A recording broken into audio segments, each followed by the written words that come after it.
Il y a longtemps, vivait dans un beau village verdoyant, une jeune fille. Elle s'appelait Yetunde. Fille unique de ses parents, Yetunde était un enfant très sage et poli qui vivait avec ses parents et les rendait très fiers. Bien éduquée par sa maman, la jeune fille grandit dans une famille où on lui enseignait les bonnes manières, les comportements à adopter avec des aînés et toutes ces choses essentielles. Sa mère Kemi la suivait très strictement tandis que son père Adekola dégageait un calme et une douceur incroyables. Il lui offrait tout ce qu'elle désirait. On pouvait déduire combien il était fier d'elle. Pour sa fille, il avait bien de beaux projets. Il souhaitait qu'elle devienne une médecin dans une grande ville. Du haut de ses 16 ans, Yetunde avait déjà fini ses études secondaires et pour affronter la vie universitaire, son père faisait déjà de petites économies. Il vendait même certains de ses propriétés afin de permettre à sa fille de réaliser ses rêves. Yetunde était très brillante et rêvait toujours grand. Elle voulait rendre fiers ses parents. Elle avait aussi un ami qui s'appelait Jide et avec qui elle a pratiquement passé tout le secondaire. Il rêvait d'étudier le droit et elle la médecine. Jide, quant à lui, avait une tante à l'étranger qui lui avait promis de l'aider dès qu'il aura décroché son baccalauréat. Kemi, qui observait tout le temps la complicité entre sa fille et Jide, n'était pas vraiment contente. Elle ne voulait pas qu'un garçon approche sa fille. Pour elle, l'amitié entre une fille et un garçon n'existait pas. Le corps peut faiblir un jour, pensait-elle. Un jour, elle appela sa fille et avec des mots flatteurs, elle commença. « Ma fille chérie, la prunelle de mes yeux, la fierté de son père, notre futur docteur en médecine, je sais que tu es une fille très sage et très intelligente. Tu as toujours été notre source de motivation et ton père et moi sommes très heureux de crier tout le temps que tu es notre fille.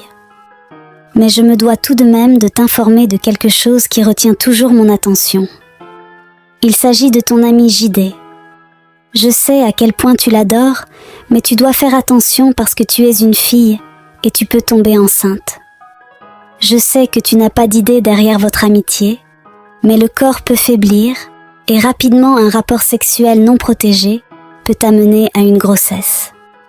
Tu dois donc être très attentive et prudente, et je veux aussi que tu réduises la fréquence à laquelle vous vous rencontrez.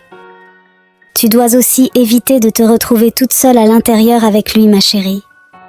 Tu n'es pas sans savoir que nous comptons tous sur toi. » Après quelques conseils, Yetunde promit à sa mère de faire attention.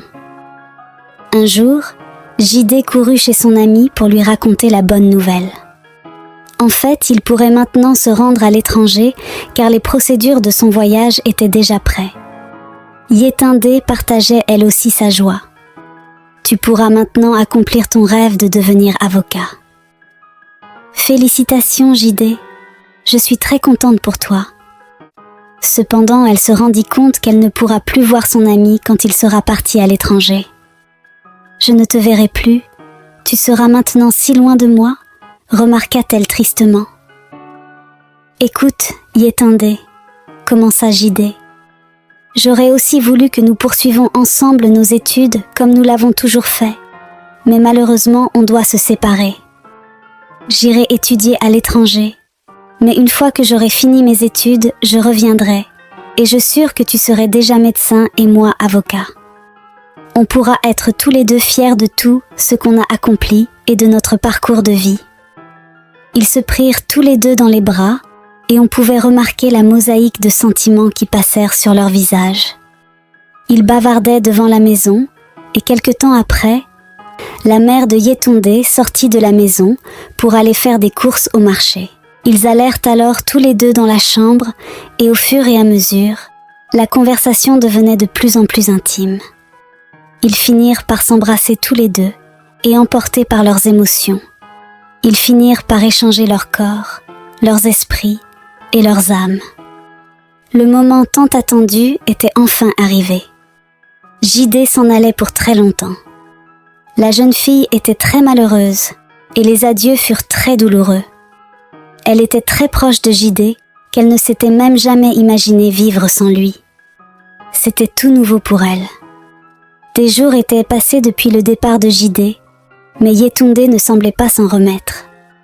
Elle n'avait plus cette joie de vivre, et Kémi qui l'observait la voyait toujours déprimée. Elle était soulagée de savoir que Jidé était parti parce qu'elle se doutait qu'il n'y avait pas que de l'amitié entre eux. Elle voyait bien que sa fille tombait petitement amoureuse, et maintenant qu'il est parti, elle pourrait s'en remettre avec le temps. Les heures, les jours, les semaines passaient, mais Yetunde était toujours aussi déprimée. La situation ne semblait pas s'arranger, au contraire.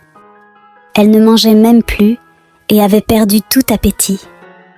Sa mère trouvait vraiment très inquiétant l'état de sa fille et décida de lui faire oublier et briser les liens avec Jidé. Elle se rendit dans sa chambre et la trouva dans un état inhabituel. Elle tremblait presque sous sa couverture. Elle avait le corps tout chaud. Prise de peur, Kémi se prépara rapidement et la conduisit à l'hôpital. Le père de Yetunde n'était pas à la maison. Il était sorti très tôt ce matin pour ses occupations. Après quelques analyses et opérations, le médecin finit par affirmer « Votre fille n'a rien de grave. Elle est juste très fatiguée, ce qui est très normal d'ailleurs pour son état. » Kémi, qui ne saisissait pas vraiment ce que disait le médecin, lui demanda « Pouvez-vous m'expliquer davantage s'il vous plaît ?» Le médecin lui répondit alors « Votre fille présente les symptômes d'un début de grossesse, donc ne vous inquiétez pas, il n'y a rien de grave. » Cette fois, c'était clair dans sa tête. Son cœur se mit à battre très fort dans sa poitrine. Yetunde, quant à elle, pleurait déjà à chaudes larmes. Kémi ne croyait toujours pas en la véracité des mots du médecin. Elle amena à nouveau sa fille dans un autre centre de santé. Les résultats furent les mêmes. Sa fille chérie était vraiment enceinte. Elle avait mangé le fruit de l'arbre défendu. Sans mots, elles rentrèrent calmement chez elle, Yetunde toujours en larmes. Kémi était dépassée, elle ne savait plus quoi faire ni où se mettre. Elle déposa sur la table le carnet, et Yetunde, maintenant agenouillée dans un coin du salon, Kémi était dépassée, elle ne savait plus quoi faire ni où se mettre. Elle déposa sur la table le carnet, et Yetunde, maintenant agenouillée dans un coin du salon, pleurait à chaudes larmes. Adekola rentra à la maison tout excité et en bonne humeur. Il avait une merveilleuse nouvelle à annoncer à sa princesse. Elle pourra maintenant continuer ses études en médecine comme elle l'avait toujours souhaité, car sa demande d'admission à l'université a été acceptée avec succès. Dès qu'il rentre, toute sa joie disparut. Il pouvait voir sa femme triste et Yetunde à genoux qui pleurait. Il demanda alors « Qu'avez-vous toutes ? Pleurez-vous la mort de quelqu'un ?» Kémi n'avait plus de force. Elle ne réussit à dire aucun mot. À la place, elle désigna le carnet sur la table et son mari le saisit curieux de savoir ce qui les tracassait. Il ouvrit le carnet et lut ce qui était écrit. Dès qu'il lut positif, il jeta le carnet et cria « Mais bon sang, qui peut m'expliquer ce que ça veut dire ce positif ?» Kémi parvient enfin à sortir quelques mots. « Yetunde est enceinte », affirma-t-elle.